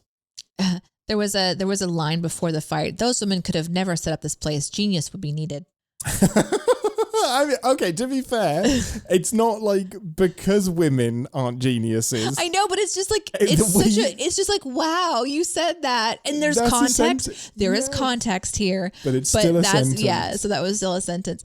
It is wild. And then they go for their things, and they're stopped, and then they have sort of this like Kirk sort of walks over his ways like, these fellows are trying to keep us from our property, and then like. We need to provide them with some science, like wink, wink, nudge, nudge. Then they just attack. It's fucking great. I hate that little banter back and forth that they're, let's catch them by surprise by talking in a nonchalant manner. Yeah, it's just funny. It's silliness. And like it also shows the stupidity of the guards that are in the room. They're just basically props. Yeah. Which, we can be upset about what to say about women, but it's also saying very interesting things about men as well. Yeah, I suppose so. That you've been reduced to just a caveman that knows how to hit with rocks and throw stones and stuff. But it's because of the women that they're just being used. I still think it comes back to the women are doing it. I don't know. I didn't think I'd be thinking this deeply about Spock's brain. It's fascinating. Well, but like to your point though, like that's also saying that men didn't continue with their advancement. Like they haven't created a society that can exist. But is it with because intellect they've been and stilted by the women? No. I think the idea is that the women are just taking them down below to use them as their like muscle and protection. So interesting. I don't know. There was again another just out of pocket chauvinistic, sexist back and forth between. I think is it Scotty and Kirk or McCoy and Kirk? One of them is like, I'm sure you noticed their aspects. And Kirk's yes, I couldn't help but notice their lovely aspects. Or So it's like, did I miss something there? Was that just boobs? Oh, boobs, for sure. It was just boobs? I was like, I've seen 100%. That they're beautiful. But what were they getting at? But yeah, it was like, we have to acknowledge that these are pretty ladies and we can't leave this scene without Kirk spelling that out specifically. That's when they communicate with Spock. And it's like, I have a body which stretches into infinity. And then they're like, you have no body. You are a disembodied brain. And he goes, fascinating. That's the best Spock response. And they sort of have this back and forth where he's like, why did you come here? Like, this is so stupid because there's no way you're going to put me back in. There's 24 hours until I die. This skill doesn't exist in this galaxy. What a bold thing to say. Have you met everyone in the galaxy, Spock? Well, I think the idea is he's plugged into like infinite knowledge in a way. Like he's kind of plugged into the machine and sort of can access some really interesting things. But he has the knowledge in the machine to do it. Yeah. That's the thing. So he knows it is possible. That's the wild thing. Yeah, I suppose. Like I think. Well, maybe he knows that the women aren't going to put the hat on, but he also, maybe. So it's kind of, and maybe up until then a human hadn't done it yet. So, yeah. But then they say beam a signal so we can hone in on you. Easy as that. And he's like, okie dokie. Leave it with me. He says acknowledged, which made me think about the computer in TNG. Oh, they're like setting up the holodeck or something. Like acknowledged. Just like this. He was very much the disembodied computer voice, and I would love that personally. Oh my gosh, that would be incredible. If the TNG, Joe Barrett's great. But if some part of the TNG computer had been Leonard Nimoy. And that's the awkward moment when Robo Spock is forced to walk out of the room like some remote controlled toy. Oh my gosh, yeah. And he asks Spock if they can remove the belt. Spock says, I'm going to make it a top priority, and then immediately gets back and is like, oh yeah, there's a red bracelet release button.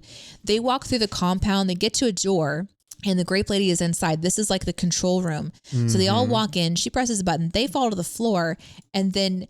You ready for some nonsense, Deneé? And then Jim has to reach for the remote control because the doctor's like, he's not being affected. And so Captain Kirk is able to like reach over and use this device and without really seeing what's happening with Spock, push the buttons, although he has never pushed them before, and use remote control Spock to press the button, release them from their pain, and then they can kind of move forward with the rest of this where they aggressively interrogate her and figure out what the big mystery is about who she is and what's going on. Because you know that this is a remote control that is used so regularly on the all ship the time that he knows how to do it. Not just that he knows how to get Spock to walk. He can get Spock to grab the lady, grab the controller, move one digit to press one specific button.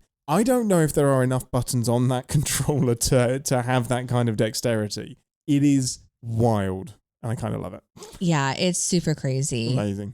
Do you know what the cramp bands are? No. Okay, so there's like these videos that'll pass my feed from time to time, and it's usually men that put on this sort of like cramp simulator. Oh, to like simulate childbirth and like labor. I'm convinced that's what these bands are. And they were actually shocking the crew with them. Yeah. They're just before they actually existed. Yeah. Because they're just like, they're around their tummies and they're just like balled over, like if you're having really bad cramps. We will simulate labor for all of you men. It's just kind of weird because she has the ability to make them pass out, but instead she's just like, you know what, I'm gonna have you writhe in pain. So she is torturing them. She's choosing to do pain instead of like just having you pack conveniently out. This time. So that was an interesting moment. But yeah, so the bands are done and then they're able to sort of take over, and then Kirk grabs Grape Lady, gets in her fucking face and says, you took his brain, put it back. Oh, I hadn't thought of that. She pulls out Kirk's phaser, threatens him. But then at first they have this whole interaction where she's like, I'm not that person. I didn't. This is where the mystery was really interesting to me, because she talks about using the old knowledge to put it on the head for the teacher of all knowledge, and then they go to like the big hairdryer ball, like the pinhead looking ball, and it's like she puts that on, and it's like a taped storehouse of knowledge, is because tape, is how we would use things back then. And Kirk looks at it and he's like, show me how it works. And she's like, I can't. Only by the command of the ancients, she says. And this is like the kind of lingo that I get really curious about. Like, well, I want to know more about that. It's a device with feeding circuits used as a predetermined by the builders, is what disembodied Spock says. And then she's forced inside of it. Yeah. And then the machine whirs, it's all lighting up. And then she like opens her eyes and now she is like the fucking smartest person in the room because she's been like pushed with this knowledge. She's got the info. And she takes the phaser, sets it to kill and says, thank you for this knowledge that you've brought to me. And I thought that was fucking cool. What do you think? Oh, it's really cool. Like, and it's really needed for the plot as well. So we get the teacher introduced. And that builders, mystery the is ancients. Yeah, that mystery is finally unraveled. The only way they can do this is with the teaching cap. And it is a badass moment, cut to break and then return. But then, Nab, I'll take that from you. She's so easily really disarmed. quickly. Yeah. It absolutely kneecaps any like threat that there was. It retroactively kills that cool moment. Because, like, where was the threat if she was that easily disarmed? Yeah, like, it happened so fast as well. He didn't have to talk her around. He didn't have to do anything. The shift of power is just immediate because he snatches the phaser away and now he can do whatever he wants, which is what he does. It was like, she doesn't agree to do anything. And here's what happens. Like, it happened so fast. And I was so distracted because she's saying, thank you for bringing me this knowledge of killing. Like, I don't kill. I do not. That. She says, I do not know killing. I do not wish to kill. And Kirk had just said, no one can kill a man. It cannot be condoned. And I'm like, wait a second. Doesn't he kill people all the fucking time? You've killed so many people, Kirk. So it seems we a know little that bit. You've killed 3,000 people on a scavenger ship, actually.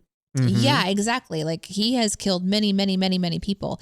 And so I was so distracted by that comment. Like, wait a second, you kill people all the time. Yeah. And then very quickly he, takes the weapon, he demands help, and she says that the commandment must be fulfilled, another kind of indicator of this really interesting society.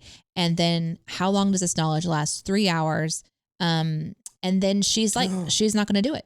Something just popped into my brain. Go on. You said commandment. What if, stay with me here, what if this is actually a commentary on religion and keeping people subservient through commandments that have been passed down and scripture and text and freeing people of religion? All of the intelligence is actually inside this one document that has all of the answers that you need, and only certain people are allowed to read this document and to have the knowledge that's within inside this, let's say, societal Bible.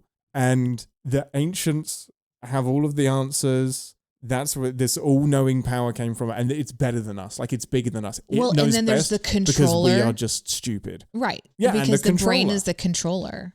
And it's just about controlling the people. So maybe it's actually a commentary on religion, which is interesting that it could swing from over-dependence on technology or an over-dependence on religion and keeping the people stupid enough to be subservient. I mean, I think that's probably more likely what they're attempting at, instead of like, we need to keep women down, because to me Star Trek is not that. Like, Star Trek is pushing those boundaries. No, I completely agree, more. But there's always a chance that one rogue writer maybe slips through their own personal agenda. There's a couple of uncomfortable things, but that still happens in modern storytelling too, where it's just like, that kind of hit me a little bit different, but I would more believe that this is a religious, like a religious sort of attack, and it has that kind of all over it in a way, even just the idea. Language. Yeah. And she's like, I am not going to betray what I believe, even though she is surrounded by people that are demanding her. Yeah. And they even like, they push her into these moments. There's just like a lot of fear. Like, their motivation is to save Spock. But they're pushing the boundaries of this like society, and they break it. And that's not really talked about. Just like Star Trek that we watched with like Janeway and stuff. It's like, we don't talk about Tuvix anymore. Like, you don't talk about that. You just kind of move on. Like, we don't talk about what happened to the society afterwards. Like, you just kind of like ask a really deep question and you move on, or you ask a silly question and you move on. So. Yeah. No, that's a new angle I hadn't thought of, actually, that connotation with religion. That's really, really interesting. I'd love to know. Yeah, I would too. I'd love to know what the actual logic was. And this is when, so Kirk now, they're in a situation where she doesn't want to put the knowledge hat on. She doesn't want to put that on. And so McCoy is like, you know what? I'm going to do it, even though it's risky. The doctor could be lost, but Spock is going to be lost no matter what. So why not just roll for two?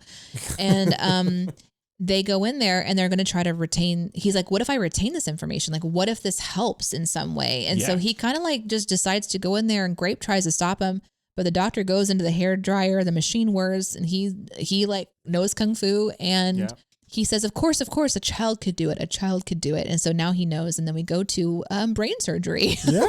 Well, his logic is that he already has a baseline of surgical knowledge. Right. So it's not going to be a huge leap to build on that. Whereas if Scotty or Kirk tried to do it, they would have to be learning from scratch and it would be too much. So that's the little wiggle room that the episode needs to get through. But yeah, this is where it's super duper nonsense, and he reactivates his vocal cords so that he can help. You need more than vocal cords to help put your own brain back into your head. Guess what? You need your brain. You need the reasoning. You need the logic. You need the knowledge of Vulcan anatomy. I don't know how and why Spock is helpful in this situation or why it works. I mean, it's just fun, right? Like, let's have Spock help with his own brain surgery. I mean, it's a fun sentence to say, but I think it ends up taking away from the episode overall. I do too. I don't think that they needed the twist. I think that it could have stood on McCoy completing the surgery quickly, and then losing the knowledge and feeling really like bummed about that, like going into a deep dark depression that Spock helps him out of or something fun. But that's not. This is it tries to end on like a little comedy beat. And I don't know that I really like that, but it is what it is. That is a classic TOS thing. We've got to end with a laugh and then cut to credits, usually at Spock's expense as well. But yeah, it's very, very flippant. Like, you've just agreed to dismantle this society and then maybe help them. This is where the Cerritos comes along and does second contact. Yes. And does the follow-up mission that helps them, like, right, Kirk fucked something. Let's try and deal with the practicalities of what happens next. Like, that would be a great TV show, is that each week the follow-up episode is a different TV show of another ship picking up the pieces from the previous episode. Yeah. That would be fun. This is also when Kirk is talking to her about like the future. He's saying, you'll be without controller for the first time. You'll live and you'll develop as you should have. Women below, men above, controlling together. And she's like, well, we'll die above in the cold. And he's like, you'll learn how to build and keep warm and help. It will help for a while. The menfolk will help you. Humans can do it. So then it's kind of like, hey, Kirk, come over here, because the doctor was starting to panic and forget. And this whole part, I don't feel like it needed. Like, I don't feel like it needed this is when it went overlay after overlay after overlay after overlay. And I was just like, oh my God, it's the next level of the WTF, the reconnecting of the vocal cords and all that stuff. It was just like, whoa, we don't need the sonic separator and the tri-laser connector to seal. Like, we don't need that stuff, right? You were already pretty far gone episode, and now you're just taking the biscuit. Yeah. Thankfully he got the fluid balance, so we're good. I mean, he knew that for certain. Well, Ambassador, any final thoughts before we do some pips? No, I think this was a pretty interesting TOS. I love that we're dipping it. I think you loved it. I don't know that I loved it. I loved it. You know what I mean? Yeah. I didn't love it. I loved it. But you had a blast of it. I did. This has been, I said at the top of the episode, this is the episode I was most worried about. And other than Genesis, I feel like it's the one you've had the most fun with. And it's given me a new appreciation for it. It's been years since I've seen it. My expectations were rock bottom, super duper low. But I had so much fun with it. And it ended up being a really good discussion. Not about Spock's brain, but about the society that they met. And while there is some sketchy writing and there is some nonsense, terrible science in it, there's a great premise underneath it all. And I don't know. I have a new appreciation for Spock's brain. If you can put to bed the ridiculousness of reattaching his brain, the fact that it's stolen in the first place, Jim, his brain is gone.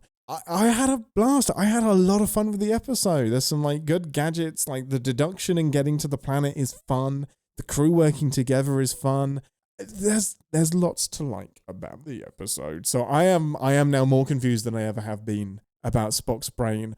And I hope it's one that we actually revisit in like 5 years. Oh my gosh. And just see how we feel about it. So overall pips, Ambassador. This is what I want to say too. Like, this is one where if we were going to try to do like a quick like shuttle rewrite kind of a thing, like where we're just like a quick episode, escape like how pod. A little escape pod. That's what we're thinking about doing, a little extra side mini podcast called Escape Pod, where we kind of do like a little quick rewrite. This is prime material. Yes, rewrite this entire episode.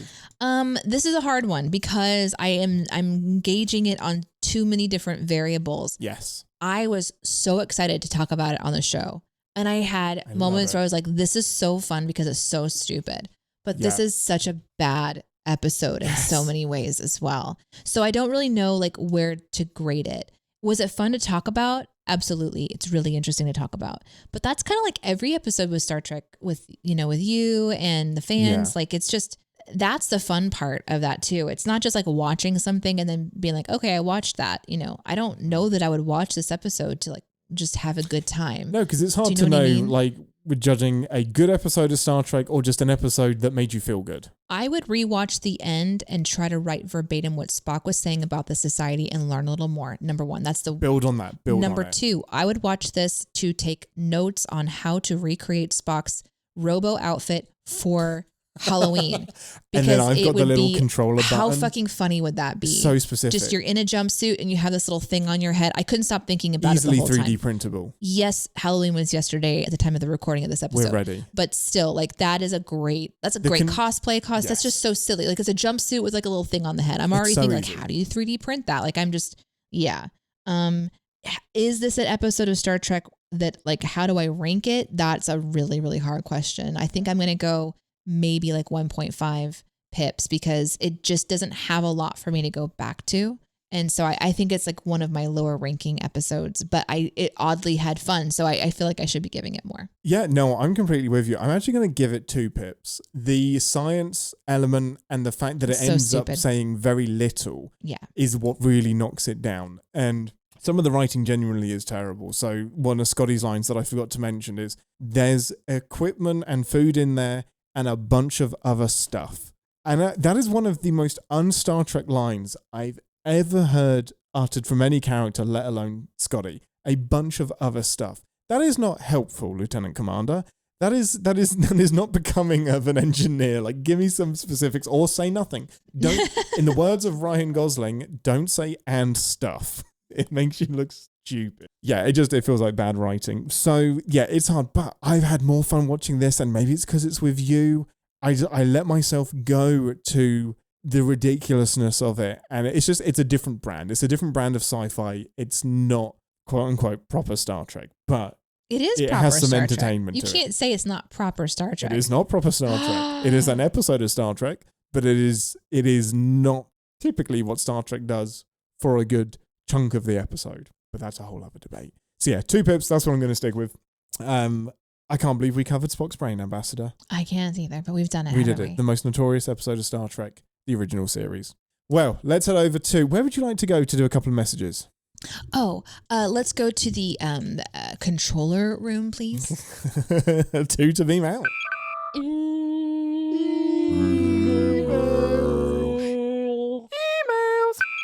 Okay, hailing frequencies open, everyone. It's time for us to read your messages from Discord, Twitch, Twitter, Bluesky, and well, email. I'm going to read another one this week. You can continue to send them to Ian at iananddeneé.com, but I'm reading them. And this one comes from someone, I'm not sure who. Link. Hey, Ian, question for Captain's Pod. If you could switch the captains of any 2 ships from different shows, which ones would you want to switch, and how do you think it would impact the show? The example is like if you were to switch Picard and Janeway, how do you think Picard would be dealt with going to the Delta Quadrant, or do you think Janeway would get turned into a board like Picard? This is a great question. This is a really, really great question because each series of Star Trek does something different, with the exception of Strange New Worlds. Each one is different. Janeway has the mission of getting home and is like stranded on a desert island. Picard is exploring the galaxy. Sisko is stuck on a space station being the leader of bring the prophet to an entire civilization and fighting a war. Okay, TOS is probably the same as well because he's doing adventures, but TOS was the first to do anything.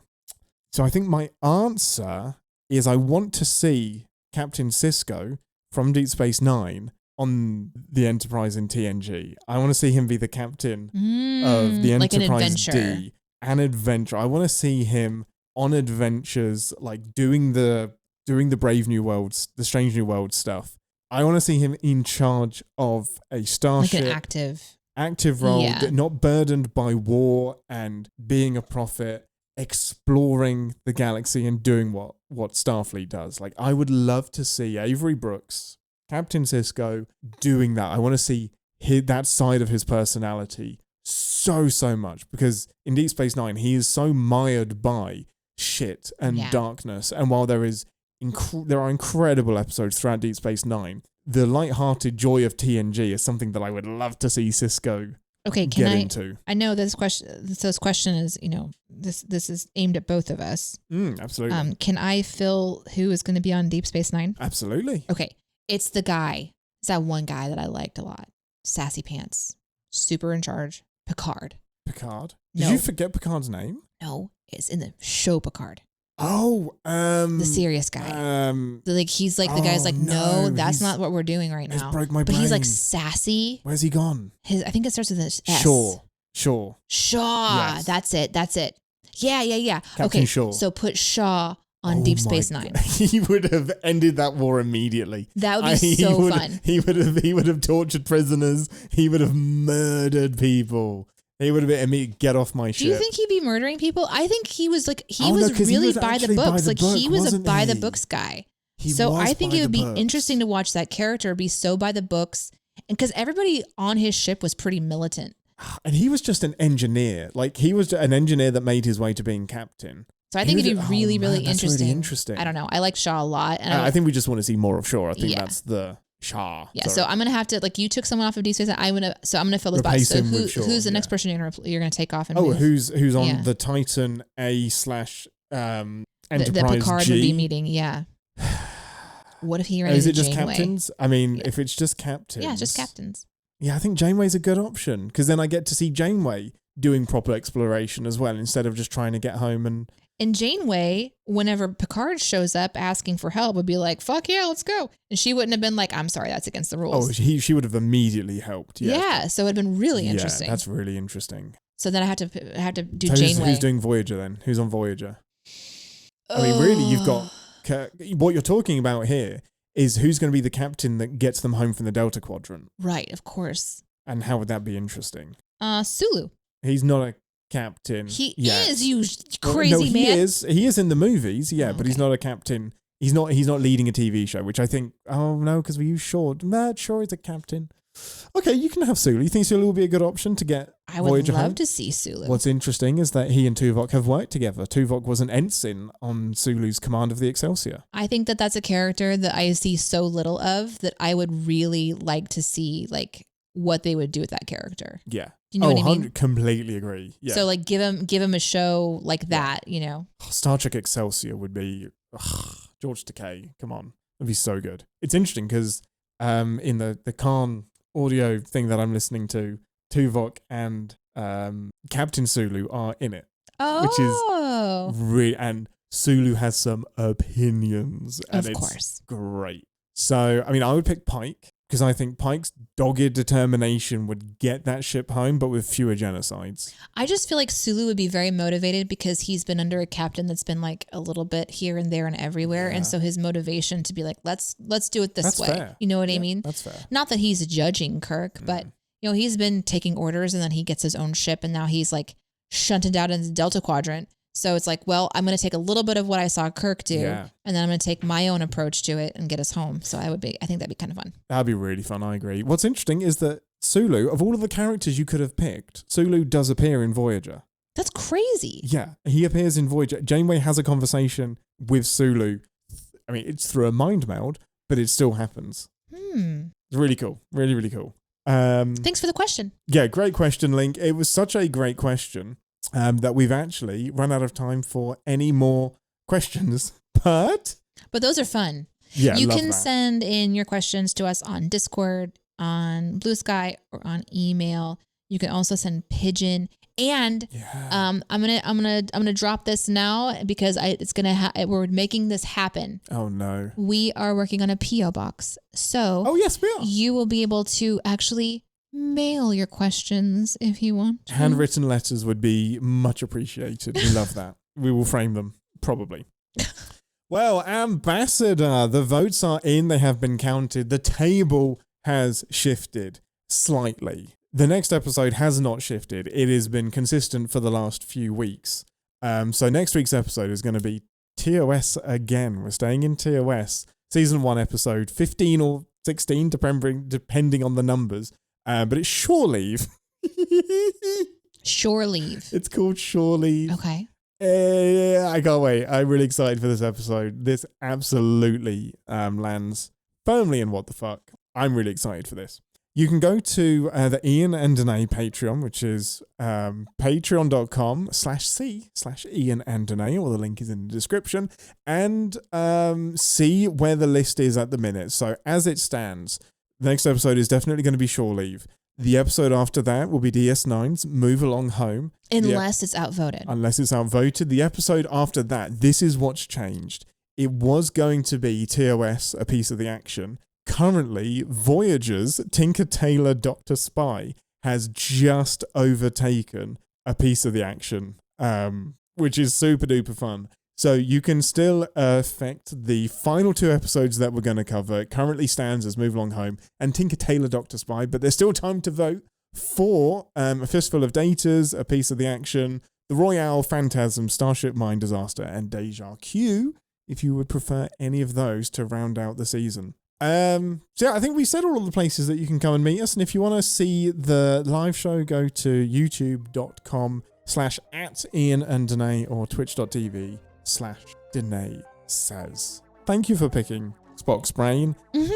What an episode. So glad we finally did it. Until next week, Jim, his brain is gone from me.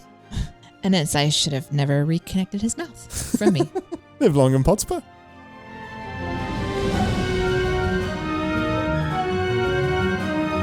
Thanks for listening to this episode of Captain's Pod. If you'd like to get in touch with the podcast, you can send us an email to ian@iananddeneé.com. And if you want to support the show and get the episodes early, you can go to our Patreon. That's patreon.com/iananddeneé. If you want to catch the show live, we have those links down in the description for YouTube and Twitch. And then I think I'm supposed to close this hailing frequency, so bloop bloop, we're out.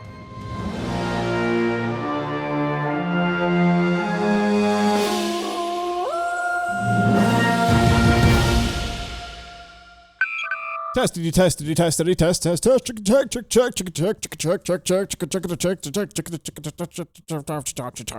check, check. I just put taffy in my mouth.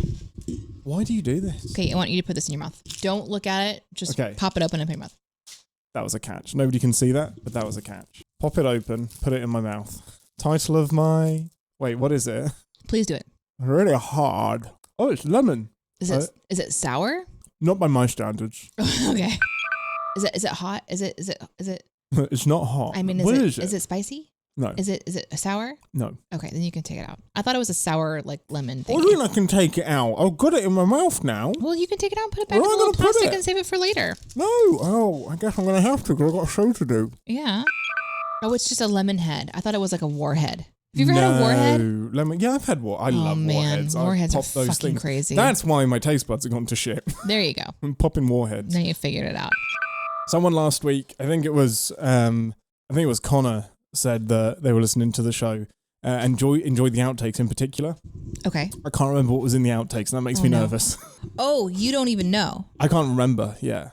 I'm going to have to listen back to them. I know I was singing. I'm also afraid. I'm also afraid of the outtakes because I just walk away from our recordings and think, okay, Ian, you know what to keep and what not to keep, right? Right. There's absolutely stuff that we should not put in the outtakes. But I was singing Bruce Springsteen a lot. Oh, yes, because you had just watched that movie. You are so mad at me. I don't think mad's the right word. No, you did. There was actually an outtake I didn't include because in the room, I knew it was funny, but the tone on the recording, you just sounded mad. Right, like in context you would know, but out of context you might think that I was out of context. Yeah, you would just scream like, "Will we start the fucking show?" And like there was no joke in your voice. It was okay. I saw the love in your eyes, not in your voice. Shit, I got to work on that. Did you make me a tea? I did. It's upstairs. Yeah. Cool. Yeah. Thanks for telling me about it. I put it like in front of you. I'm sorry. I didn't say the words because you were talking. Upstairs. It's next to your chair. I like walked past you with it. So I took the gaze as you knowing that you had a tea. It's one of the times we weren't psychically linked, apparently. Shit. Captain's Pod, start date 21/01/15.1. 2. Welcome aboard the Starship Welcome aboard the Enterprise, and thank you for joining us on our Thank you as always continuing for voyages joining through us the on final frontier. Continuing. I'm your There's a Captain Ian voyage Whittington, and with me as frontier. always... Shit. Did you read about the lab monkeys? It's very vague. I have read about lab monkeys at some point. There were... I'm going to tell you what I know based on my friend reading the news. This is amazing. This is not how you consume news, everyone. No. There is a transport vehicle transporting 12 monkeys that had been infected with various diseases 12 monkeys? that crashed, Okay. and the monkeys escaped Okay, no. in Mississippi. Oh, no. They were infected with things like COVID no. and syphilis. Oh, no. And up until a certain point, they caught all but the last syphilis monkey. Oh, no. So anyway, I think they've all been caught now, but that actually happened. That is literally how you get a Planet of the Apes, a new pandemic, a movie called 12 Monkeys. It's like it predicted the future. Yeah, that's the start of a movie right there. It's a ridiculous start to a movie that we would sin. Anyways, I don't know what's actually true because I haven't done my own research, but that sounds true enough. Yeah. What a crazy episode of Star Trek. What a crazy episode. What we did the it. fuck? We've literally done Spock's brain. I mean, it's crazy. The fact that we've done Threshold, Spock's brain, and Tuvix in one season is bonkers. It's so fun. It's so good. This is the joy of not going episode by episode chronologically through. Is that we get to do these season analyses back to back.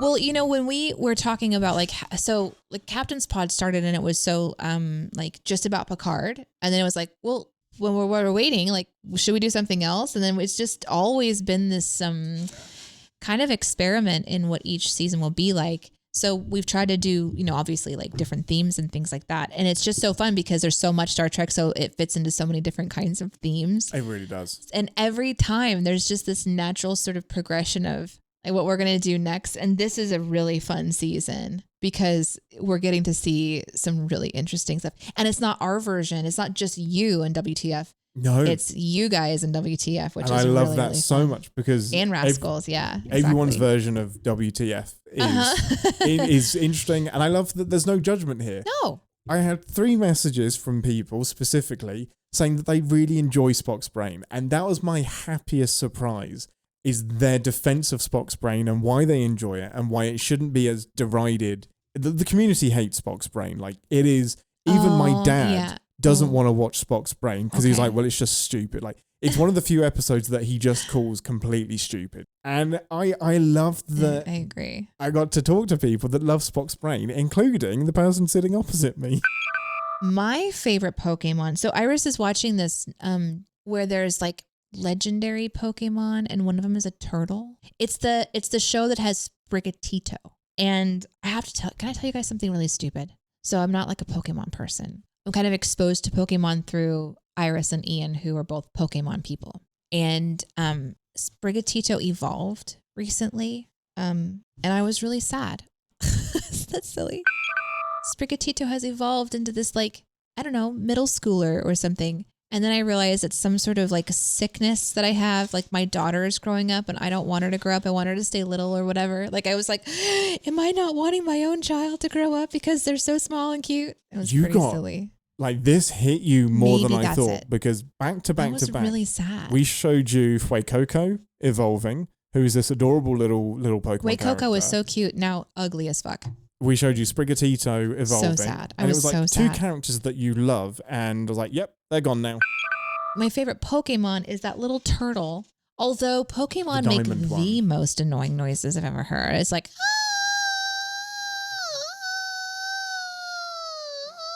it's just but I do love mimicking Pokemon noises. I love mimicking sounds, which sometimes comes across like I'm mocking, and I'm not. I just love to mimic sounds. Yeah. And I'll mimic weird things like the hum of the vacuum. I try to match pitch with that stuff. And Pokemon make insane noises. And I realized I would be an amazing voice actor for Pokemon because I really get into it. A Terrapagos. No. Terrapagos. Terrapagos is the evolved that's version, it. I think. Yeah. It's so cute. I give them all to you. Do, do, do. Counting back on the world of the world. If I could reach the stars. Right, I'm pressing go live.